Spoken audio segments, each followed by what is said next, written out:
Chapter 613 Leonard's investigation. Stone city में Audrey Justice ने अपनी पर्सनल केमिस्ट लेबोरेटरी में साइकियाट्रिस्ट पोशन कॉन्कॉर्ड किया और अपनी गोल्डन रिट्रीवर सूजी को दिया। पोशन पीते ही सूजी के प्यूपिल्स वर्टिकल हो गए और डार्क गोल्ड स्केल्स उसके फर के नीचे ग्रो करने लगे। ऑड्रे ने डरते हुए साइको एनालिसिस तैयार रखा, पर तभी सूजी ने कॉन्फिडेंटली बोला, Audrey I am done. Audrey speechless रह गई। बैकलैंड में लियोनार्ड मिशेल ने कैपिम केस की विक्टिम डेजी के सपने में एंटर किया। उसने black and white police uniform पहन रखा था ताकि डेजी ट्रस्ट करे। डेजी ने रिवील किया कि उसकी फैमिली ने एक प्राइवेट डिटेक्टिव हायर किया था, मिस्टर शेरलॉक मोरियार्टी, और वो गुड मैन है। लियोनार्ड ने शेरलॉक का डिस्क्रिप्शन मांगा और डेजी ने थिक बियर्ड और गोल्ड रिम्ड ग्लासेस वाला स्केच दिखाया। लियोनार्ड को शेरलॉक फेमिलियर लगा, पर वो पहचान नहीं पाया। बाद में लियोनार्ड नाइटहॉक्स हेडक्वार्टर्स गया और एमिलिन वाइट की फाइल चेक की। फाइल में लिखा था कि एमिलिन एक बार गायब हुआ था और उसे ढूंढने वाले डिटेक्टिव भी शेरलॉक मोरियार्टी था। लियोनार्ड का स्माइल फ्रीज हो गया जब उसने रियलाइजेशन किया, Lanevus case Sherlock Moriarty involved, Capim case Sherlock Moriarty involved, Emlyn White vampire Sherlock Moriarty से कनेक्टेड। लियोनार्ड ने कनेक्ट किया कि ये डिटेक्टिव हर जगह है। ओरावी आइलैंड पर क्लेन एक टूरिस्ट की तरह घूम रहा था। शाम को वो स्वीट लेमन बार गया ताकि मैरिनेटिस्ट पोशन के ingredients drago tree bark, Sonia golden spring water खरीद सके। बार में उसने देखा कि एक आदमी खुद को गेरविन स्पैरो बताकर लोगों को ट्रेजर मैप स्कैम में फंसा रहा है। क्लेन ने बिना कुछ बोले उस फेक स्पैरो को कॉलर से पकड़कर बार के बाहर फेंक दिया। क्लेन ने अपनी रिवॉल्वर निकाली और फेक स्पैरो के क्रॉच के पास जमीन पर गोली चलाई। फेक स्पैरो डर के मारे भाग गया। क्लेन ने पोलाइटली गन स्मोक ब्लो किया और बार काउंटर की तरफ चला गया, जबकि पूरा बार साइलेंस में था। Chapter 614 adventurer association. Oravi island पर स्वीट लेमन बार में क्लेन ने एक नकली एडवेंचरर को बाहर फेंकने के बाद बार काउंटर पर बैठकर साउथ वेल बियर मांगा। बारटेंडर ने उसे स्वीट लेमन कॉकटेल ऑफर किया, पर क्लेन ने मना कर दिया। बारटेंडर ने नोट किया कि क्लेन एक नया एडवेंचरर है और उसे बॉस से मिलने की सलाह दी, जो न्यू कमर्स की हेल्प करते हैं। क्लेन ने अग्री किया और बॉस के ऑफिस में गया। ऑफिस में बिल्ट ब्रांडो बॉस अपने 6 बॉडीगार्ड्स के साथ बैठा था। क्लेन ने अपनी स्पिरिचुअल इंट्यूशन से भांप लिया कि ये सभी बियॉन्डर्स हैं और बिल्ट खुद एक मिड सीक्वेंस बियॉन्डर है। बिल्ट ने बताया कि वो एडवेंचरर एसोसिएशन बनाना चाहता है, एक लूज अलायंस जहां एडवेंचरर्स एक दूसरे की हेल्प कर सकें और कम दाम में आइटम्स खरीद बेच सकें। क्लेन को आइडिया पसंद आया। जब बिल्ट ने नाम पूछा और क्लेन ने गेरविन स्पैरो बताया तो बिल्ट और उसके गार्ड्स टेंस्ड हो गए। डर के बावजूद बिल्ट ने बिजनेस कंटिन्यू किया। क्लेन ने सोनिया गोल्डन स्प्रिंग वाटर मांगा। बिल्ट ने 30 पाउंड्स में डील की। अचानक एक बाउंसर ने बिल्ट को कुछ विस्पर किया, जिससे बिल्ट का मूड सीरियस और किलिंग इंटेंट से भर गया। उसने मीटिंग खत्म कर दी और क्लेन बिना इन्वॉल्व हुए वहां से निकल गया। सिटी ऑफ सिल्वर में Derrick Berg the son training field से लाइब्रेरी जा रहा था ताकि मिस्टर फूल के लिए एंशिएंट हिस्ट्री ढूंढ सके। उसने देखा कि चीफ कॉलिन इलियार्ड की एक्सप्लोरेशन टीम वापस आ गई है और क्वारंटीन में है। लाइब्रेरी में डेरिक को एल्डर लोविया मिली, जो काफ़ी समय से इम्प्रिजन थी, ट्रू क्रिएटर करप्शन की वजह से। लोविया ने काम टोन में अनाउंस किया, I have been removed from quarantine. Derrick ये सुनकर डर गया कि 6 मेंबर काउंसिल ने उसे कैसे रिलीज कर दिया। टेरर क्लब मीटिंग में मंडे आफ्टरनून को क्लेन ग्रे फॉग के ऊपर बैठा था। क्रिम्सन लाइट जली और टेरर क्लब मेंबर्स अपीयर हुए। ऑड्रे जस्टिस ने हमेशा की तरह चीयरफुली ग्रीट किया, good afternoon mister Fool. Chapter 615 greyish white fog. Terror club की मीटिंग शुरू होती है जहां कैटलिया शांति से सब ऑब्जर्व कर रही थी, लेकिन ग्रे फॉग के ऊपर मिस्टर फूल को क्लियर देख नहीं पाई। क्लेन को रोजेल की डायरी के 3 पेजेस मिले। पहले पेज में रोजेल ने एबिस की एक्सप्लोरेशन का जिक्र किया था। उसने एक पिच ब्लैक ओशियन और लिक्विड फॉग को पार करके एक मॉन्स्टर शेप्ड पीक देखी, जिसके पीछे एंडलेस ब्लैक फॉग थी। वहां उसे रॉटिंग डेविल कॉप्स मिले, जैसे सब एक साथ मारे गए हों। रोजेल को वहां एक अननोन फियर महसूस हुआ और वो वहां से भाग निकला। क्लेन हैरान था कि रोजेल ने सीक्वेंस 5 होने के बावजूद वहां जाने की हिम्मत कैसे की, और उसे एमोन के मौसोलियम के स्टोन डोर्स याद आ गए। दूसरे पेज पर रोजेल ने अपनी बेटी बर्नाडेटे के बारे में लिखा था। उसने एडमिट किया कि बर्नाडेटे के पैदा होने से पहले वो इस दुनिया को एक आरपीजी गेम और लोगों को एनपीसी समझता था, जिससे वो काफ़ी डिटैच फील करता था। लेकिन बेटी की आवाज़ सुनकर उसे पहली बार इस दुनिया में बिलोंगिंगनेस महसूस हुई। क्ले ने रिफ्लेक्ट किया कि सीक्वेंस जितनी हाई होती है, ह्यूमैनिटी मेंटेन करना उतना ही मुश्किल हो जाता है। तीसरे पेज पर क्लेन को सबसे ज़्यादा शॉक किया। रोजेल ने उस सिल्वर प्लेट को रिक्रिएट किया जो उसके ट्रांसमाइग्रेशन का जरिया थी। जब उसने प्लेट एक्टिवेट की तो उसे वही एंडलेस ग्रेइश वाइट फॉग दिखाई दिया जो अब क्लेन के चारों तरफ थी। रोजेल को लगा कि वो फेल हो गया और उसने प्लेट तोड़ दी, लेकिन क्लेन समझ गया कि उनके ट्रांसमाइग्रेशन का राज इसी ग्रे फॉग और उस मिस्टीरियस स्पेस में छुपा है। क्लेन ने एंशिएंट पैलेस के बाहर देखा जहां एक जायंट स्टेयरकेस ऑफ लाइट थी जो आसमान की तरफ जा रही थी। उसे लगा कि शायद ट्रांसमाइग्रेशन का असली राज वहां छुपा है। डायरी पढ़ने के बाद मीटिंग का ट्रांजैक्शन सेगमेंट शुरू हुआ। डेरिक द सन चुप था क्योंकि वो एल्डर लोविया की रिलीज से परेशान था। एल्जर हैंगमैन ने ओशियन सॉन्गस्टर सीक्वेंस 5 की पोशन फार्मूला मांगी। कैटलिया ने नोट किया कि चर्च ऑफ स्टॉर्म्स का मेंबर होकर भी एल्जर बाहर फार्मूला ढूंढ रहा है, जो काफ़ी सस्पिशियस था, पर उसने हेल्प ऑफर की। Chapter 616 silver lining. चैप्टर शुरू होता है टेरेट क्लब के ट्रांजैक्शन सेगमेंट से, जहां कैटलिया जो द हर्मिट है द हैंगमैन यानी एल्जर के सवाल का जवाब एक मजाक के रूप में देती है। जब एल्जर ने उससे पूछा कि उसे क्या चाहिए तो कैटलिया समझ गई कि वो उसे प्रोब कर रही है, इसलिए उसने जानबूझकर एक डेमीगॉड लेवल का मिस्टिकल आइटम मांगा जिसके साइड इफेक्ट्स कम हो, जो कि एक मिड सीक्वेंस बियॉन्डर के लिए मिलना नामुमकिन जैसा है। एल्जर को गुस्सा आने वाला था, पर उसने खुद को शांत रखा और कहा कि वो ध्यान रखेगा, जो कैटलिया को काफ़ी इम्प्रेस कर गया क्योंकि चर्च ऑफ स्टॉर्म्स के लोग यूजुअली इतने शांत नहीं होते। और उसने सोचा कि शायद मिस्टर फूल की प्रेजेंस की वजह से वो कंट्रोल में है। ट्रांजैक्शन फेज में और किसी के पास कुछ लेने देने के लिए नहीं था क्योंकि सबकी एडवांसमेंट्स अब स्लो हो गई हैं, और क्लेन ने नोट किया कि फ्यूचर में डील्स और कम होंगी। फिर फ्री एक्सचेंज सेशन में द सन डेरिक ने सबको हैरान कर दिया ये बताकर कि शेफर्ड लोविया को रिलीज कर दिया गया है। वही लोविया जिसकी पूरी टीम ट्रू क्रिएटर से करप्ट हो गई थी और जो खुद फ्लैश और ब्लड यूज करती थी। ये सुनकर क्लेन भी मन ही मन सोचने लगा कि अगर लोविया पूरी तरह ठीक है तो वो अपना सर काट कर ट्रू क्रिएटर को फुटबॉल की तरह खेलने के लिए दे देगा, पर उसने तुरंत ये ख्याल झटक दिया ताकि कोई बुरा अंजाम ना हो। एल्जर ने इमीडिएटली पूछा कि क्या सिटी ऑफ सिल्वर का चीफ वापस आ गया है, और डेरिक के हाँ बोलने पर डिस्कशन इंटेंस हो गया। फॉर्स द म्यूजिशियन ने अपनी थ्योरी दी कि शायद चीफ को बाहर की दुनिया का रास्ता खोलने के लिए ट्रू क्रिएटर की पावर की ज़रूरत है, इसीलिए लोविया को छोड़ा गया है क्योंकि वो रास्ता जैक नाम के लड़के से जुड़ा था जो ऑरोरा ऑर्डर का था और ट्रू क्रिएटर की होली रेजिडेंस ढूंढ रहा था। ऑर्डर को लगा कि इस सिचुएशन से डेरिक खतरे में है, लेकिन एल्जर ने सर हिलाते हुए समझाया कि ये एक्चुअली डेरिक के लिए एक सिल्वर लाइनिंग है। एल्जर का कहना था कि चीफ कभी भी अपने सारे बेट्स ट्रू क्रिएटर पर नहीं लगाएगा, उन्हें बैलेंस चाहिए, और क्योंकि डेरिक पहले एमोन से पोजेस हो चुका है और उनके प्लॉयज एक्सपोज कर चुका है, वो एक काउंटर बैलेंस रिप्रेजेंट करता है, इसीलिए चीफ और बाकी एल्डर्स उसे प्रोटेक्ट करेंगे ताकि लोविया की पावर को चेक किया जा सके। ये एनालिसिस सुनकर ऑर्डर और बाकी लोग एल्जर की इंटेलिजेंस से काफ़ी इंप्रेस हुए। वही कैटलिया कंफ्यूज थी कि ये मिड सीक्वेंस बियॉन्डर्स कैसे ट्रू क्रिएटर और ब्लास्फेमर एमॉन जैसे एंटिटीज के बारे में इतनी कैजुअली बात कर रहे हैं, जिससे उसका कॉन्फिडेंस थोड़ा हिल गया और उसे लगा कि वो किसी अलग ही दुनिया में है। डेरिक ने डरते हुए पूछा कि क्या इससे सिटी ऑफ सिल्वर डिस्ट्रॉय हो सकती है, जिस पर एल्जर ने कहा कि पॉसिबिलिटी है, लेकिन एंड में डेरिक ने टेबल के एंड में बैठे द फूल की तरफ देखा और ग्रे फॉग में लिपटी उस फिगर को देखकर उसे अचानक शांति महसूस हुई।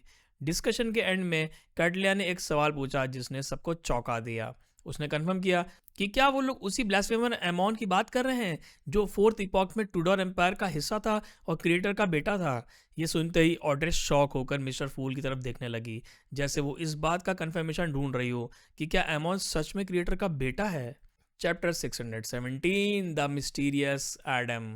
चैप्टर की शुरुआत होती है जब एल्जर द हर्मिट कैटलिया की बात सुनकर हैरान रह जाता है कि एमॉन क्रिएटर का बेटा है, लेकिन वो ज़्यादा सवाल नहीं पूछता ताकि उसकी इग्नोरेंस एक्सपोज ना हो। तभी फोर्स क्यूरियस होकर पूछती है कि क्या सच में क्रिएटर का कोई बेटा है, जिस पर कैटलिया बताती है कि लेजेंड के हिसाब से जब ओरिजिनल क्रिएटर अलग अलग डिटीज और रेसेस में स्प्लिट हुए तो उनकी बॉडी से 2 बच्चे पैदा हुए थे, जिनमें से एक एमॉन था। ये सुनकर क्लेन मन ही मन सोचता है कि एमॉन के मौसोलियम में जो म्यूरल था वो सिटी ऑफ सिल्वर के रिकॉर्ड से मैच करता है, जहां क्रिएटर होली माउंटेन पर बैठे थे, जिसका मतलब शायद ओरिजिनल क्रिएटर और सिटी ऑफ सिल्वर वाले क्रिएटर अलग हो सकते हैं या उनका इनहेरिटेंस रिलेशनशिप हो सकता है। ऑड्रे को रियलाइज होता है कि टेरर क्लब के मेंबर्स के पास ऑर्डिनरी बियॉन्डर से कहीं ज़्यादा नॉलेज है और वो पूछती है कि दूसरा बेटा कौन है, जिस पर कैटलिया नाम बताती है एडम। कैटलिया आगे बताती है कि एडम काफ़ी मिस्टीरियस है और फोर्थ इपॉक की हिस्ट्री में उसका कोई ट्रेस नहीं मिलता, जैसे वो कभी एग्जिस्ट ही नहीं करता था। ये सुनकर क्लेन भी सोचने लगता है कि अगर एरोड ने एमॉन के मौसोलियम की लाइव स्ट्रीमिंग ना दिखाई होती तो उसे भी एडम का नाम नहीं पता होता। Discussion King of Angels topic पर शिफ्ट होता है जब डेरिक बताता है कि सिटी ऑफ सिल्वर में एडम के बारे में कोई रिकॉर्ड नहीं है। कैटलिया कंफर्म करती है कि क्या ये लोग एमॉन को किंग ऑफ एंजल्स मानते हैं, जिस पर ऑड्रे एक्सप्लेन करती है कि क्रिएटर के सबसे करीबी एंजल्स के लीडर्स को किंग ऑफ एंजल्स कहा जाता है। ऑड्रे लिस्ट देती है, पहला ऑरबोरस टेल डिवोरर, दूसरा मेडिची और तीसरा एमॉन एंजल ऑफ टाइम। और क्योंकि एडम भी क्रिएटर का बेटा है तो वो भी किंग ऑफ एंजल्स होना चाहिए। कैटलिया सुनकर दंग रह जाती है कि इन लो सीक्वेंस बियॉन्डर्स को इतने हाई लेवल सीक्रेट्स पता है। डिस्कशन आगे बढ़ती है और कैटलिया डेरिक से कंफर्म करती है कि क्या वो सच में एमॉन से पजेस हुआ था। जब डेरिक बताता है कि मिस्टर फूल ने एमॉन के अवतार को प्यूरिफाई कर दिया था तो कैटलिया मिस्टर फूल की तरफ डर और रिस्पेक्ट से देखती है, ये सोचकर कि मिस्टर फूल एक आइसबर्ग की तरह हैं जिनकी असली पावर सरफेस के नीचे छुपी है और वे डीटीज लेवल की ताकत रखते हैं। ऑर्डे पूछती है कि एमॉन के अवतार के प्यूरिफाई होने के बाद जो वॉर्म ऑफ टाइम बचा था उसका क्या यूज़ है। कैटलिया बताती है कि ये मैराडोर पाथवे का हाई लेवल मटेरियल है जो फेट को फूल करने और टाइम में पैरासाइट बनाने की ताकत रखता है, जिसे सुनकर क्लेन खुश होता है क्योंकि उसके पास ये मटेरियल मौजूद है। इसके बाद द वर्ल्ड एमिलिन के साथ प्राइवेट कम्युनिकेशन स्टार्ट करता है और उससे लियोनार्ड मिशेल की मेमोरीज मांगता है ताकि वो चेक कर सके कि लियोनार्ड अपने अंदर छुपे ग्रैंडपा के खतरे को समझता है या नहीं। एमिलिन मिस्टर फूल की मदद से मेमोरी को वीडियो फॉर्म में दिखाता है, जिसे देखकर क्लेन कंफर्म करता है कि लियोनार्ड को पैलिस ग्रैंडपा के बारे में पता है। प्राइवेट चैट खत्म होने के बाद ऑड्रे विलियम स्ट्रीट्स के बारे में पूछती है और द वर्ड बताता है कि वहाँ एबनॉर्मेलिटीज़ थी, लेकिन उसने चर्च ऑफ एवरनाइट और चर्च ऑफ स्टीम को इन्फॉर्म कर दिया। यह सुनकर कैटलिया को बहुत अजीब लगता है कि एक secret evil organization Tarot club official orthodox churches के साथ कॉपरेट कर रहा है, जो कि बिल्कुल अनहर्ड है। अंत में मीटिंग खत्म होती है और सब चले जाते हैं, सिर्फ क्लेन अकेले ग्रे फॉग के ऊपर रह जाता है। Chapter 618 volunteer work. चैप्टर की शुरुआत स्वीट लेमन बार के सेकंड फ्लोर पर होती है, जहां बॉस बिल्ड ब्रांडो अपने असिस्टेंट साउथ हॉथ यान से ईस्टर्न फ्रंट यानी सोनिया सी के हालात के बारे में बात कर रहा होता है। साउथ हॉथ बताता है कि समुंदर पर पायरेट्स अभी भी हावी हैं और नेवी सिर्फ कुछ इंपॉर्टेंट रूट्स और कॉलोनियल पोस्ट को ही गार्ड कर पा रही है। लेकिन सबसे बड़ी खबर ये थी कि वाइस एडमायरल एलमेंट, जिसे ब्लैक डेथ भी कहा जाता है, उस पर एक असैसिनेशन अटेम्प्ट हुआ और वो बुरी तरह जख्मी हो गई। यह हमला किसी और ने नहीं बल्कि क्रेजी एडवेंचरर गेरमन स्पैरो ने किया था, जिसने न सिर्फ एलमेंट को हैवी डैमेज दिया बल्कि वॉर्मटोंग मैथर का शिकार भी किया। और यह सुनकर बिल्ट के होश उड़ गए क्योंकि उसने रियलाइज़ किया कि गेरमन स्पैरो सच में एक पायरेट एडमायरल लेवल का पावर हाउस है, जो इतना पागल है कि वो दुश्मन के फ्लैगशिप पर घुसकर हमला करता है। बिल को याद आया कि वो पिछली रात गेरमन से मिला था, पर साउथहॉथ के कहने पर उन्हें डिसाइड किया कि वो न्यूज़पेपर्स चेक करेगा ताकि कंफर्म हो सके कि वो असली गेरमन था या नहीं, क्योंकि गेरमन के पास शेप शिफ्टिंग पावर्स हैं जो उसे और भी डरावना बनाती हैं। सीन शिफ्ट होता है क्लेन की तरफ, जो ग्रे फॉग से वापस आ चुका है और उसने डिसाइड किया कि विलियम स्ट्रीट का मामला नाइट हॉक्स और मशीनरी हाई माइंड पर छोड़ देना बेहतर है। क्लेन ने मिस्टर एजी को एक लेटर लिखा जिसमें उसने लियोनार्ड मिशेल के अंदर छुपे पैरासाइट के बारे में इनडायरेक्टली पूछा कि कैसे होस्ट को वॉर्न किया जाए बिना पैरासाइट को अलर्ट किए, और साथ ही उसने वॉर्म ऑफ टाइम के यूजेस और रिचुअल्स के बारे में भी जानकारी मांगी।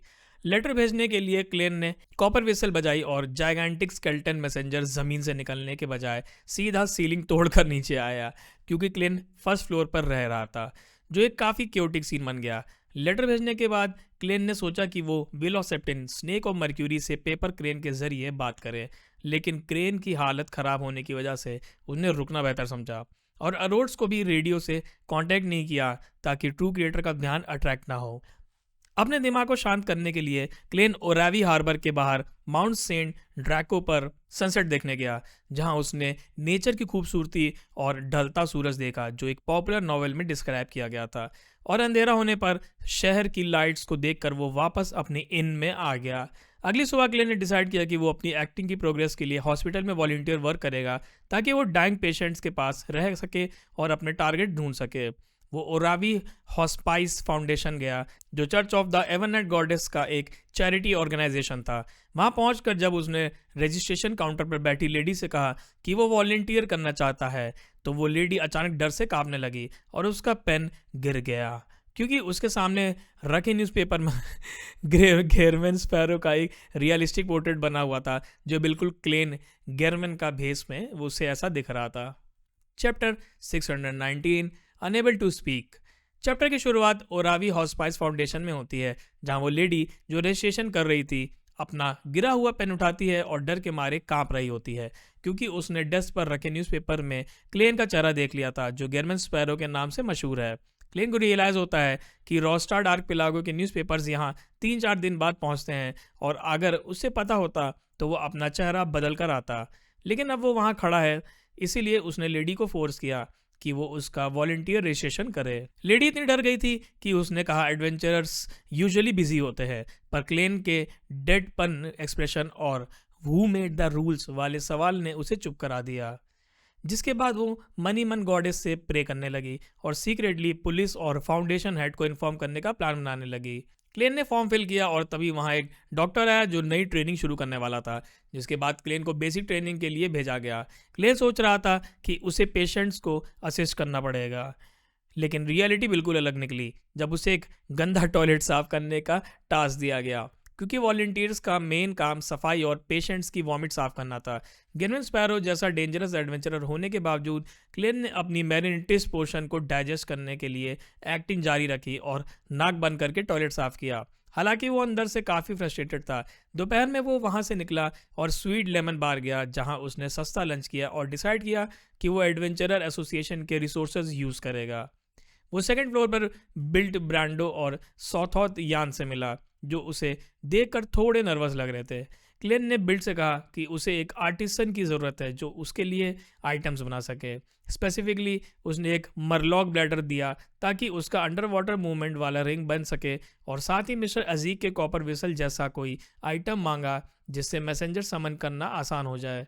बिल्ट ने बताया कि वो एक आर्टिसन को जानता है, पर वो स्ट्रेंजर्स से नहीं मिलता, इसलिए बिल्ट मिडिल मैन बनेगा और फी 150 पाउंड्स होगी, जो क्लेन ने एक्सेप्ट कर ली। बिल्ट को क्लेन की आंखों में एक अजीब सी ग्रीड दिखाई दी, जैसे वो बिल्ट को एक खजाना समझ रहा हो, जिससे बिल्ट की स्पाइन में ठंडक दौड़ गई। सौदात ने क्लेन को एक पायरेट हंटिंग मिशन ऑफर किया, लेकिन क्लेन ने मना कर दिया क्योंकि उसका फोकस अभी पोषण डाइजेस्ट करने पर है। जाते वक्त बिल्ट और सौदात का बिहेवियर काफ़ी अजीब था, जैसे वो सब कुछ कहना चाहता हो पर डर की वजह से चुप रहे। और क्लेन ने भी समझदारी दिखाते हुए ज़्यादा सवाल नहीं पूछे और वहाँ से निकल गया, पीछे बिल्ट को गहरी सांस लेते हुए छोड़कर। Chapter 620 stand in mission. Chapter की शुरुआत होती है जब सॉथॉथ अपने बॉस बिल्ट ब्रांडो को बताता है कि वो इम्पोर्टेंट फिगर परसों आने वाला है और उसके पास सिर्फ 2 रास्ते हैं, या तो वो गेरमैन स्पैरो को मिशन दे दे या फिर सब कुछ छोड़कर पायरेट बन जाए। बिल्ट थोड़ा निराश होकर मानता है कि वो अब पहले जैसा फियरलेस पायरेट हंटर नहीं रहा और उसने डिसीजन ले लिया है कि वो गेरमैन पर भरोसा करेगा। उसने खिड़की से सॉथॉथ को सिग्नल दिया। इसी वक्त क्लेन स्वीट लेमन बार से निकलकर सड़क पर चल रहा था जब अचानक ऊपर से सॉथॉथ कूद गया। क्लेन पहले डर गया कि शायद बिल्ट मारा गया है और ये उसका बॉडी फेंका गया है, पर सॉथॉथ जिंदा और नॉर्मल था। क्लेन ने रियलाइज़ किया कि गेरमैन स्पैरो भागता नहीं है, इसलिए वो रुक गया। सॉथॉथ ने पोलाइटली क्लेन को रोका और कहा कि एक इंपॉर्टेंट मिशन है। क्लेन ने पहले मना किया, पर फिर सोचा कि अगर ये लोग फोर्स करेंगे तो वो उन्हें मार सकता है, क्योंकि वो एक पायरेट एडमायरल लेवल का पावर हाउस है। उसने उन्हें 5 मिनट्स दिए एक्सप्लेन करने के लिए। वापस रूम में बिल्ड ने पूछा कि क्या गेरमैन सच में किसी का भी भेस ले सकता है, जैसे कोई लांगोस करता था। क्लेन को गुस्सा आया कि ये न्यूज़ किसने फैलाई, और बिल्ड ने बताया कि ये न्यूज़ ब्लैक डेथ ट्रेसी ने फैलाई है। क्लेन समझ गया कि ट्रेसी बदला ले रही है, पर उसने कंफर्म किया। बिल्ड ने मिशन एक्सप्लेन किया, एक इंपॉर्टेंट फिगर को कुछ सीक्रेट काम के लिए 3 से 5 दिन गायब रहना है और उन्हें एक स्टैंड इन चाहिए जो उनकी जगह पब्लिक मीटिंग्स और सोशल इवेंट्स हैंडल कर सके ताकि किसी को शक ना हो। पहले जो बंदा ढूंढा था वो ज़्यादा खाने से मर गया, इसलिए अब उन्हें गेयरमैन की शेप शिफ्टिंग की ज़रूरत है। क्लेन को लगा कि ये परफेक्ट एक्टिंग अपॉर्चुनिटी है पोषण डाइजेस्ट करने के लिए, पर उसने डेंजर के बारे में पूछा। बिल्ड ने एश्योर किया कि कोई डेंजर नहीं है और payment 1000 pounds plus 3 artisan request offer किया। क्लेन ने कहा कि वो सोच कर शाम को जवाब देगा ताकि वो ग्रे फॉग पर डिविनेशन कर सके। इसी दौरान बैकलैंड में विलियम स्ट्रीट पर एक फेजैक स्पाई इन्वेस्टिगेट कर रहा था जब अचानक उसे रियलाइज हुआ कि वो सराउंडेड है। वहाँ चर्च ऑफ एवरनाइट और स्टीम के नाइट हॉक्स, मशीनरी हाईमाइंड और आर्क बिशप्स होरामिक और सेंट एंथनी मौजूद थे। स्पाई और सौरन फैमिली के एजेंट्स ने रियलाइज किया कि रेजिस्टेंस का मतलब मौत है, इसलिए उन्होंने सरेंडर कर दिया। शाम को क्लेन वापस स्वीट लेमन बार गया और मिशन एक्सेप्ट कर लिया। उसने 500 पाउंड्स एडवांस मांगे और पूछा कि उसे किसका भेस लेना है। बिल्ड ने स्माइल करते हुए रिवील किया कि वो इंपॉर्टेंट फिगर कोई और नहीं बल्कि किंगडम का सेंट्रल सोनिया सी का highest ranking navy commander admiral Amyrius Rieveldt है, जो कि एक असली डेमी गॉड है। Chapter 621 governor general's office banquet. Chapter की शुरुआत होती है जब क्लेन को पता चलता है कि एडमायरल एमिरिस रिविल्ट एक असली डेमी गॉड है और उसका पहला रिएक्शन वहां से भाग जाने का होता है, क्योंकि वो डेमी गॉड्स के साथ इन्वॉल्व नहीं होना चाहता। लेकिन बिल्ट उसे जल्दी से समझाता है कि मिशन के दौरान उसे किसी डेमीगॉड से लड़ना नहीं है। बिल्ट एक्सप्लेन करता है कि एडमायरल सिर्फ ओरावी नेवल बेस का इंस्पेक्शन करने आ रहा है ताकि वो अपने सुपीरियर्स और फैमिली से दूर रह सके, और वहाँ सिर्फ 3 लोग होंगे जो उसे अच्छी तरह जानते हैं। उसका सेक्रेटरी लुआन जो MI9 का स्पाई है, उसकी मिस्ट्रेस सिंथिया और उसका भाई governor general Aston Rieveldt. Klein detailed information मांगता है और बिल्ट के सामने ही एडमायरल एमिरिस का भेष धारण कर लेता है, जिसे देखकर बिल्ट हैरान रह जाता है क्योंकि क्लेन की एक्टिंग और अपीयरेंस बिल्कुल परफेक्ट थी, जैसे कोई मिरेकल हो। इसके बाद सीन बैकलैंड में शिफ्ट होता है जहां लियोनार्ड मिशेल विलियम स्ट्रीट के रूम्स के बाहर खड़ा है और अपने दिमाग में मौजूद ओल्ड मैन पैलेस जोरोस्ट से बात कर रहा है। ओल्ड मैन बताता है कि ये रून्स सिर्फ टूडोर डायनेस्टी के नहीं बल्कि टूडोर ट्रूनोसिस्ट यूनाइटेड एम्पायर के हो सकते हैं, जहां 2 कॉन्सुल्स रूल करते थे, और वहां एलिस्टर टूडोर के ब्लड एम्परर बनने के राज छुपे हो सकते हैं। हालांकि लियोनार्ड और ओल्ड मैन की कॉन्वर्सेशन के बाद आर्क बिशप डिसाइड करते हैं कि वो रून्स को एक्सप्लोर करने के बजाय सीधा डिस्ट्रॉय कर देंगे ताकि वहां की ईविल बाहर ना आ सके, जो लियोनार्ड के लिए काफी शॉकिंग डिसीजन था। वापस ओरावी में शाम को क्लेन सॉथॉथ का भेस बदल कर बिल्ट के साथ गवर्नर जनरल के बैंक्वेट में पहुंचता है, जहां वो दूर से असली एडमायरल एमिरिस को ऑब्जर्व करता है। बैंक्वेट में बहुत सारा टेस्टी खाना और महंगी वाइन्स थी, लेकिन क्लेन को अपनी एक्टिंग और ऑब्जर्वेशन पर फोकस करना था, इसीलिए वो खाना एंजॉय नहीं कर पाया, बस एडमायरल के यूनिफॉर्म्स, मेडल्स और बॉडी लैंग्वेज को स्कैन करता रहा। जब क्लेन ने सारी डिटेल्स मेमोराइज कर ली तब बिल्ट उसे सिग्नल देता है और वो दोनों गार्डन के रास्ते एक सेक्लूडेड रूम की तरफ जाते हैं। रूम में जाने से पहले क्लेन वापस एडमायरल एमिरिस या उसके लुक अलाइक ट्रैम्प के चेहरे में बदल जाता है। जैसे ही वो दरवाज़ा खोलता है, असली एडमायरल एमिरिस रिविल्ट वहाँ खड़ा होता है। क्लेन को देखते ही बिना किसी इमोशन के बिल्ट से कहता है कि ये वो ट्रैम्प नहीं है जिसके बारे में बताया गया था, बल्कि ये एक बियॉन्डर है, क्योंकि एक डेमीगॉड की नज़रों से क्लेन की हकीकत छुपाना मुश्किल था। Chapter 622 temporary contract. चैप्टर की शुरुआत होती है जब बिल्ट ब्रांडो डर के मारे एडमायरल एमिरिस रिविल्ट के सामने घुटने टेक देता है और माफ़ी मांगता है कि पुराना ट्रैम्प मर गया, इसलिए उसे शेप शिफ्टर गेयरमैन स्पैरो को लाना पड़ा। क्लेन डरता नहीं है क्योंकि उसे समझ आ जाता है कि एडमायरल को पहले से पता था, जो कि एक डेमी गॉड के लिए नॉर्मल है। एमिरिस बिल्ट को स्ट्रिक्ट वार्निंग देता है कि वो under the table smarts use ना करे, क्योंकि एडमायरल ऑर्डर का फॉलोअर है और झूठ पकड़ सकता है। वो बिल्ट की पहली गलती माफ़ कर देता है, पर दूसरी गलती पर सज़ा देने की बात करता है, जिससे बिल्ट वापस लॉयल होने का वादा करता है। फिर एमिरिस क्लेन से नाम पूछता है और गेयरमैन स्पैरो सुनकर थोड़ा रुकता है, जैसे वो नाम पहचान गया हो, और कहता है सो इट्स यू, जिससे क्लेन थोड़ा अनकंफर्टेबल फील करता है। एमिरिस डिसाइड करता है कि मिशन कंटिन्यू होगा, लेकिन एक कॉन्ट्रैक्ट साइन करना पड़ेगा। वो एक पेपर पर गोल्डन ग्लो के साथ कुछ लिखता है जो लॉ जैसा लगता है। कॉन्ट्रैक्ट में लिखा होता है कि गेयरमैन अपनी पावर्स का गलत यूज़ नहीं करेगा और मिस सिंथिया मिस्ट्रेस के साथ कोई इंटीमेट कॉन्टैक्ट नहीं करेगा। क्लेन क्यूरियस होकर पूछता है कि अगर सिंथिया खुद इनिशिएट करे तो क्या होगा, जिस पर एमिरिस बताता है कि कॉन्ट्रैक्ट के दौरान क्लेन के पास वो डिज़ायर और एबिलिटी ही नहीं होगी जो क्लेन को रियलाइज कराता है कि ये आर्बिटर पाथवे की हाई लेवल पावर है। क्लेन कॉन्ट्रैक्ट साइन करता है और वो पेपर गोल्डन लाइट बनकर गायब हो जाता है, और क्लेन अपनी बॉडी पर नई रिस्ट्रिक्शंस फील करता है जो ग्रे फॉग भी ब्लॉक नहीं कर पाता। एमरिस क्लेन को एक डार्क गोल्ड चार्म देता है जिसका नाम नाइन्थ लॉ है। ये चार्म एक साल तक वैलिड है और एक डेमी गॉड लेवल की पावर यूज कर सकता है, ताकि अगर कोई क्लेन को टेस्ट करे तो वो असली एडमायरल की तरह रिएक्ट कर सके। एडमायरल ये भी कहता है कि अगर चार्म यूज नहीं हुआ तो क्लेन इसे रख सकता है, जो क्लेन के लिए एक बड़ा रिवॉर्ड है। एंड में क्लेन और एमरिस कपड़े बदलते हैं। Klein dark blue admiral uniform पहनता है और ग्लास विंडो में अपना रिफ्लेक्शन देखता है, जो अब बिल्कुल स्टर्न और इम्पोजिंग एडमायरल एमरिस जैसा दिख रहा होता है। वो मनी मन कहता है, from this moment fourth I am a navy admiral. Chapter 323 first night. Chapter की शुरुआत होती है जब क्लेन एडमायरल एमरिस के भेष में अपने पॉकेट में नाइन्थ लॉ चार्म को टच करके अपनी अपीयरेंस को परफेक्ट करता है और सन्ड्री रूम से बाहर गवर्नर जनरल के बैंक्वेट हॉल की तरफ बढ़ता है। रास्ते में सर्वेंट्स उसे डर कर झुक जाते हैं, जिससे क्लेन को रियलाइज होता है कि इम्पोर्टेंट फिगर होने की एक्टिंग करना आसान है। बैंक्वेट हॉल के पास उसे एडमायरल का छोटा भाई एस्टन रेवेल्ट मिलता है, जो पहले नेवी में कर्नल था और अब ओरावी का गवर्नर जनरल है, और उसने अपने भाई की मदद से काफ़ी प्रॉपर्टी बनाई है। एस्टन क्लेन से किसी मैटर का डिसीजन मांगता है, लेकिन क्लेन एडमायरल की दी गई इंफॉर्मेशन के हिसाब से स्टर्नली जवाब देता है कि जवाब ओरावी छोड़ते वक्त मिलेगा। एस्टन थोड़ा सस्पिशियस होता है पर कुछ नहीं कहता। बैंकेट हॉल में क्लेन खाना खाता है और एडमायरल की पसंद के हिसाब से फिश, बीफ और लॉबस्टर चुनता है और लोगों से पोलाइटली बात करता है। वो नोटिस करता है कि एडमायरल का सेक्रेटरी लुआन, जो MI9 का स्पाई है, उसके पीछे पीछे चल रहा है। बैंक्वेट के बाद क्लेन कैरिज में लुआन के साथ बैठता है। लुआन उसे ओरावी नेवल बेस का लेजर देता है, जिसमें क्लेन को साफ साफ करप्शन और एग्जैजरेटेड एक्सपेंसेस दिखते हैं, जैसे टॉयलेट पेपर का 1 पाउंड कॉस्ट।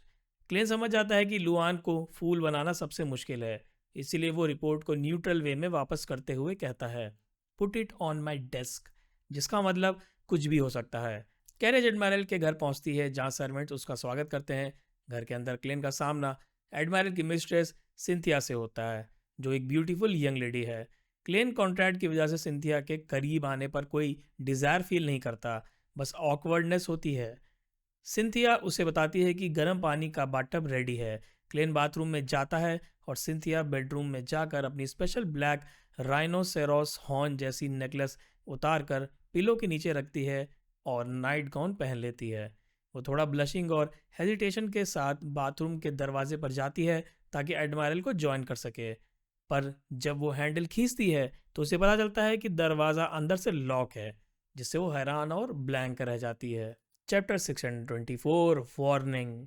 चैप्टर की शुरुआत बाथरूम में होती है, जहां क्लेन एडमायरल एमरिस के भेष में बाथटब के गर्म पानी में रिलैक्स कर रहा होता है, लेकिन उसके दिमाग में ये टेंशन चलती रहती है कि बाहर सिंथिया उसका इंतज़ार कर रही है और कॉन्ट्रैक्ट की वजह से वो उसके साथ इंटीमेट नहीं हो सकता।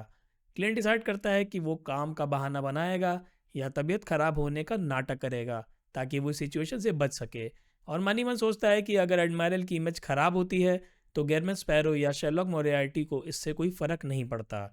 जब वो नहाकर बाहर कॉरिडोर में आता है तो सिंथिया अपने कमरे से निकलती है। उसने एक सिल्क नाइट गाउन पहना होता है जो काफ़ी रिवीलिंग होता है और वो काफ़ी एल्यूरिंग लग रही होती है, लेकिन क्लेन कॉन्ट्रैक्ट की वजह से कोई डिज़ायर फील नहीं करता और ख़ुद को कंट्रोल रखता है। सिंथिया उसके पास आती है, थोड़ी नर्वस और ब्लशिंग, लेकिन क्लेन तुरंत एक स्टर्न टोन में उसे ऑर्डर देता है कि वो स्टडी में कॉफ़ी भिजवा दे, क्योंकि आज रात उसे बहुत काम है।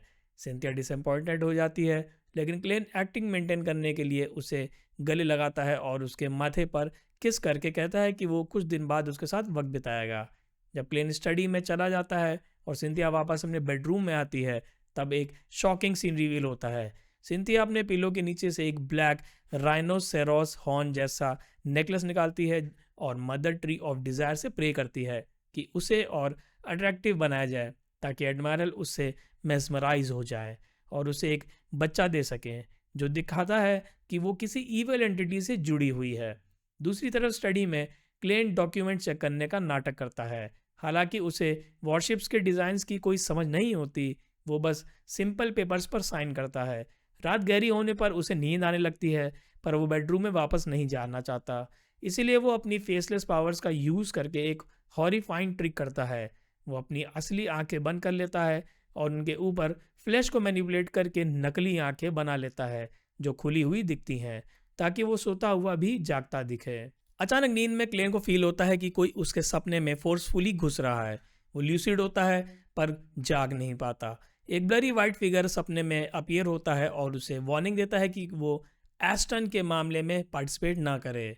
क्लेन समझ जाता है कि ये कोई ऑर्डिनरी ड्रीम नहीं है। वो तुरंत अपनी स्पिरिचुअलिटी यूज़ करके पॉकेट में रखे नाइन्थ लॉ चार्म को एक्टिवेट करता है और सपने में एक डेमी गॉड की ऑरा प्रोजेक्ट करता है। वो स्टर्नली पूछता है कि तुम कौन हो, जिस पर वो फिगर एडमायरल को लॉ वीवर समझकर इम्प्रेस होता है और कहता है कि वो बस एक वार्निंग देने आया था कि फेट ऑफ एन एरा और ट्रेंड ऑफ द टाइम्स के खिलाफ मत जाओ, वरना हिस्ट्री का सेक्रीफाइस बन जाओगे। ये सुनते ही क्लेन के दिमाग में ट्वाइलाइट हर्मिट ऑर्डर का नाम आता है, लेकिन वो चुप रहता है ताकि कैरेक्टर ब्रेक ना हो, और वो फिगर धुएं की तरह गायब हो जाती है। Chapter 625 successful first day. Chapter की शुरुआत क्लेन के उस ड्रीम से होती है जहां वो एक कैसल के बाहर खड़ा होकर ट्वाइलाइट हर्मिट ऑर्डर के वार्निंग के बारे में सोच रहा है। वो एनालाइज करता है कि शायद एस्टन और एमेरिस का प्लान इतना बड़ा नहीं है कि वो ट्रेंड ऑफ द टाइम्स बदल सकें, लेकिन शायद किसी ट्वाइलाइट हर्मिट ऑर्डर के मेंबर ने अपने फ़ायदे के लिए ये एक्सक्यूज़ यूज़ किया है। क्लेन को लगता है कि ये वार्निंग इसलिए दी गई है क्योंकि शायद वो मेंबर एमेरिस को मानना नहीं चाहता बल्कि यूज़ करना चाहता है। ये सब सोचने के बाद क्लेन रियल वर्ल्ड में जागता है और रियलाइज़ करता है कि उसके सपने में इन्फिल्ट्रेशन कोई आम नाइटमेयर पावर नहीं थी, बल्कि शायद कलेक्टिव सबकॉन्शियसनेस के थ्रू की गई थी, जो रोज़ेल के डायरी एंट्रीज से मैच करता है। क्लेन खुश होता है कि अगर कोई और होता तो पकड़ा जाता, लेकिन उसकी नाइन्थ लॉ चार्म और ग्रे फॉग ने उसे बचा लिया। सीन सिटी ऑफ सिल्वर में शिफ्ट होता है, जहां Derrick Berg the sun chief Colin Iliad से मिलता है। डेरिक बताता है कि वो सीक्वेंस 7 सोलर हाई प्रीस्ट बन गया है, लेकिन झूठ बोलता है कि उसके पास आगे के फॉर्मूलाज नहीं है ताकि सस्पिशियस ना लगे। चीफ उसे बताता है कि 2 महीने बाद वो उस नई रूट और रून्स को एक्सप्लोर करेंगे जो डेरिक और जैक ने ढूंढी थी। वापस वरावी में क्लेन का दिन काफ़ी बिजी रहता है। सुबह वो सिंथिया की हेल्प से तैयार होता है और नेवल बेस का इंस्पेक्शन करता है, जहां करप्ट ऑफिसर्स टॉयलेट रिनोवेशन के नाम पर पैसा खा रहे हैं। लंच के बाद वो ऑफिसर्स की ब्रीफिंग लेता है। जब ऑफिसर्स डरते हुए रिपोर्ट दे रहे होते हैं, क्लेन अंदर से बोर्ड होता है और अपने नोटबुक में डूडल्स, टर्टल्स, ड्रैगन्स बना रहा होता है और खुद के साथ 5 इन अ रो खेल रहा होता है, लेकिन बाहर से वो स्टर्न और अट्रैक्टिव दिखता है। शाम को वो नेवल सप्लायर के बैंक्वेट में जाता है, जहां वो एमरिस की तरह आउटडेटेड जोक्स सुनाता है जिस पर सब फेक हंसी हंसते हैं। दिन खत्म होने पर क्लेन एग्जॉस्टेड फील करता है, ये सोचकर कि एक्टिंग करना लड़ने से ज़्यादा थका देने वाला है। लेकिन असली चैलेंज अभी बाकी है, सिंथिया। विला में सिंथिया को पता चलता है कि एडमायरल वापस आ रहे हैं। वो चुपके से अपने कमरे में जाती है और ब्लैक राइनोसेरोस हॉर्न पेंडेंट से पाउडर स्क्रैच करके गर्म पानी में मिलाती है। मदर ट्री ऑफ डिज़ायर का नाम 7 बार लेने के बाद वो उस पोशन को पी लेती है, एडमायरल को सिड्यूस करने की उम्मीद में। Chapter 626 एमेरिस decision. चैप्टर की शुरुआत होती है जब क्लेन एडमायरल एमेरिस के भेष में रात को विला वापस आता है और अपने आप को मेंटली प्रिपेयर करता है। अंधेर में विला से आती हुई रोशनी के बीच वो कैरिज से उतरता है, जहां सर्वेंट्स और बॉडीगार्ड्स लाइन लगाकर खड़े थे। घर के अंदर सिंथिया मौजूद थी, जो दूसरों की मौजूदगी की वजह से कंजर्वेटिव कपड़ों में थी, जिसे देखकर क्लेन ने राहत की सांस ली। सिंथिया ने अपने बालों को कान के पीछे करते हुए अपनी गर्दन दिखाई, जो कि एक इशारा था, लेकिन क्लेन ने लुआन और बॉडीगार्ड्स के जाने के बाद उसे गले लगाया और स्टर्न आवाज़ में कहा कि उसे गर्म पानी नहीं चाहिए और आज रात वो अकेले सोना चाहता है क्योंकि कुछ अनएक्सपेक्टेड हुआ है और उसे रिकवर करने के लिए शांति चाहिए। अपनी बात को सच साबित करने के लिए क्लेन ने अपनी शर्ट का कॉलर थोड़ा हटाकर गर्दन पर फ्लैशी ग्रैन्युअल्स, मांस के दाने दिखाए जो उसने अपनी फेसलेस पावर से बनाए थे, ये दिखाने के लिए कि पावरफुल स्ट्रेंथ पाने की कीमत चुकानी पड़ती है। सिंथिया देखकर डर गई और चीखने वाली थी पर रुक गई और उसने चिंता जताते हुए पूछा कि क्या डॉक्टर की ज़रूरत है, जिस पर क्लेन ने मना कर दिया। क्लेन दूसरे रूम में चला गया और चैन की सांस ली। वहीं सिंथिया अपने रूम में डिसअपॉइंटेड होकर पेरेंट्स की बातें याद करने लगी, जो चाहते थे कि वो एडमायरल के बच्चे की माँ बने ताकि उनका बिजनेस बढ़ सके। अगली सुबह क्लेन नेवल बेस पर गया और एडमायरल की आदत के मुताबिक अपने लग्जूरियस ऑफिस में अकेला रहा ताकि लोग समझें वो अपनी बियॉन्डर पावर स्ट्रेन कर रहा है, जबकि वो वहाँ बुक्स पढ़ रहा था और बीच बीच में नाइन्थ लॉ चार्म को टच करके अपनी ऑरा फैला रहा था ताकि लुआन को यकीन रहे। दोपहर में लुआन एक टेलीग्राम लेकर आया और बताया कि एस्टन रिविल्ट, एमिरिस का भाई, को गवर्नर जनरल की पोस्ट से हटा दिया गया है और नया गवर्नर आज ही आ रहा है। क्लिन समझ गया कि टॉयलेट हर्मिट ऑर्डर ने वार्निंग के बाद एक्शन ले लिया है और ये मैटर एक्सपोज हो चुका है। क्लेन अभी सोच ही रहा था कि क्या रिएक्ट करे, तभी लुआन ने बताया कि एस्टन बाहर खड़ा है और मिलना चाहता है। ये क्लेन के लिए सबसे बड़ा टेस्ट था क्योंकि उसे एडमायरल एमिरिस के दिमाग से सोचना था। उसने एनालाइज किया कि एमिरिस कंजर्वेटिव है और फैमिली को बहुत वैल्यू देता है, पर वो रिस्क नहीं लेता। अगर वो एस्टन से मिला तो शायद वो भी फंसेगा, लेकिन अगर वो उसे इग्नोर करेगा तो ये उसके कैरेक्टर के खिलाफ होगा। काफ़ी सोचने के बाद क्लेन ने वही किया जो असली एमिरिस करता। उसने लुआन से कहा कि वो एस्टन से नहीं मिलेगा क्योंकि वो बिजी है, लेकिन साथ ही लुआन को ऑर्डर दिया कि एस्टन के लिए बैकलैंड वापस जाने की टिकट खरीद ले। इसका मतलब था कि वो पॉलिटिकल मामले में नहीं पड़ेगा, पर अपने भाई को सेफ वापस भेजना चाहता है।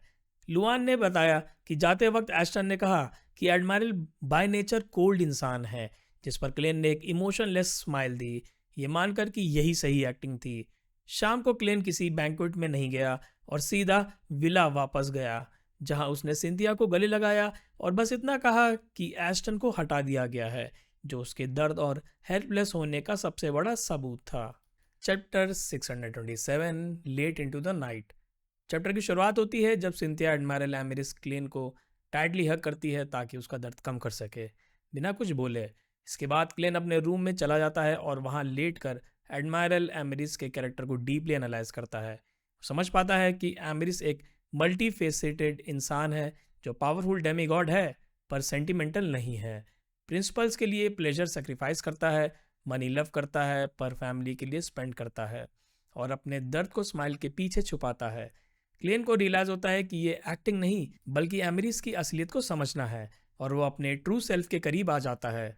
वही मास्टर बेडरूम में सिंथिया सोती है पर उसके अंदर कुछ अजीब बदलाव आ रहे होते हैं। वो नींद में अपनी लेग्स रब करती है और उसकी स्किन पर रेड स्ट्रीक्स और टाइनी बम्प्स आ जाते हैं और वो सपने में एक ब्राइट स्टार को देखती है जो उससे कनेक्ट कर रहे होते हैं।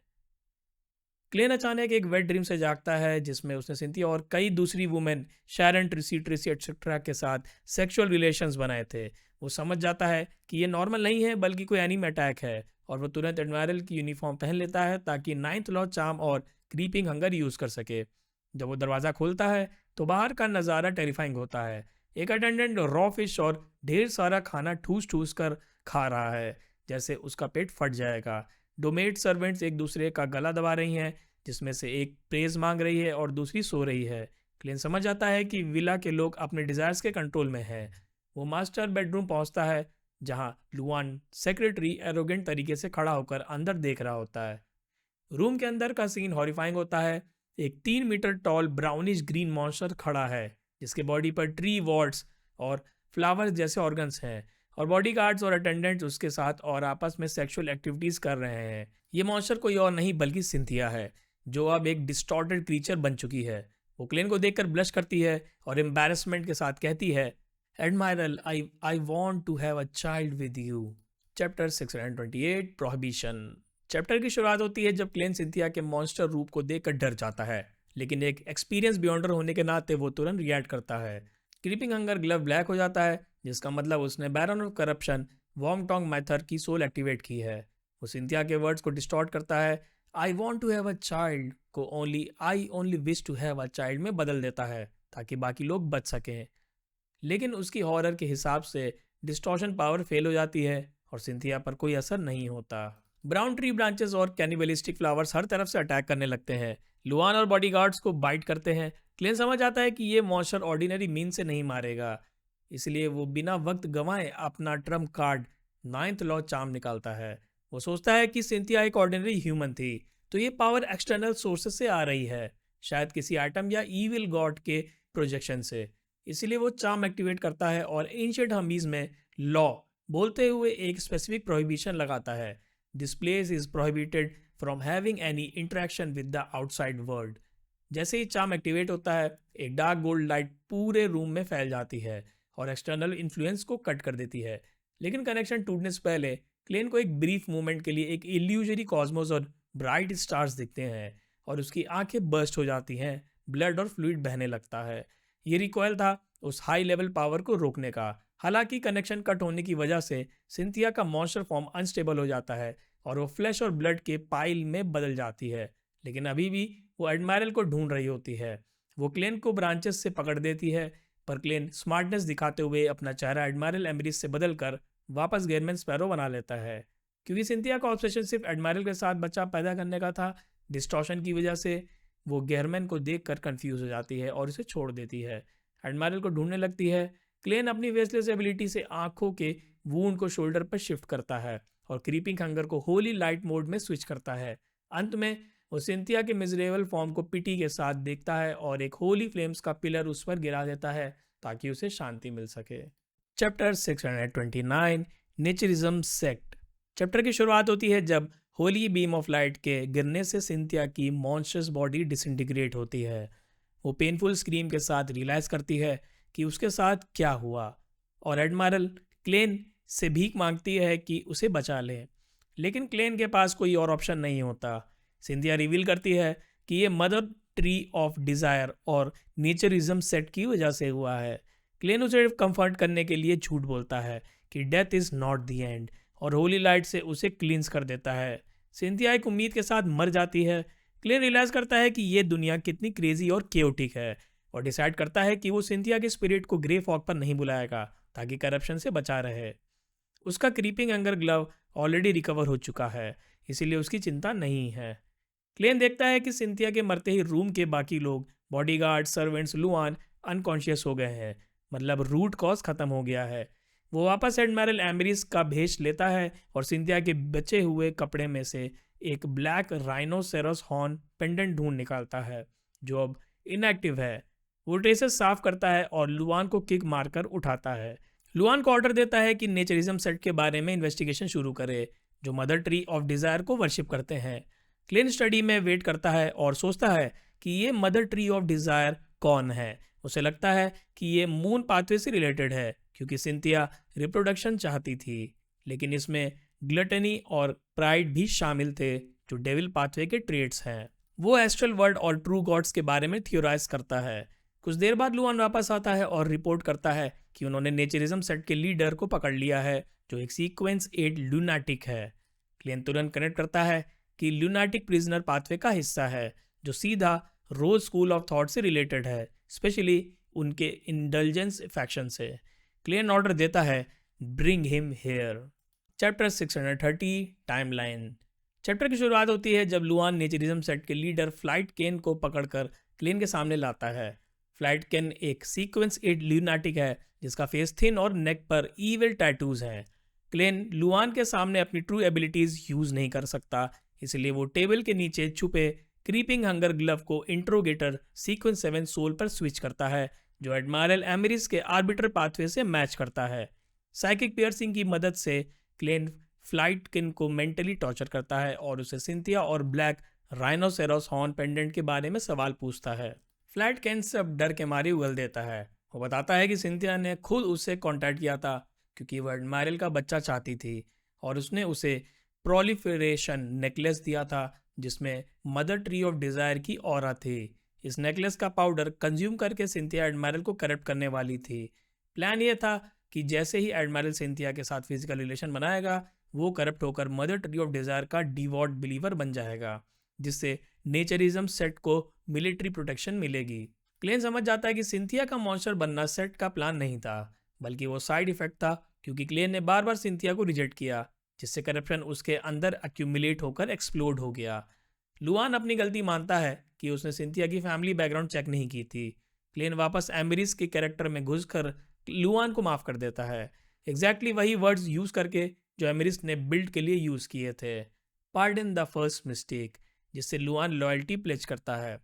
इसके बाद क्लेन कंफर्म करता है कि मदर ट्री ऑफ डिज़ायर और चेन गॉड कनेक्टेड हैं और naturism set rose school of thought का ब्रांच है।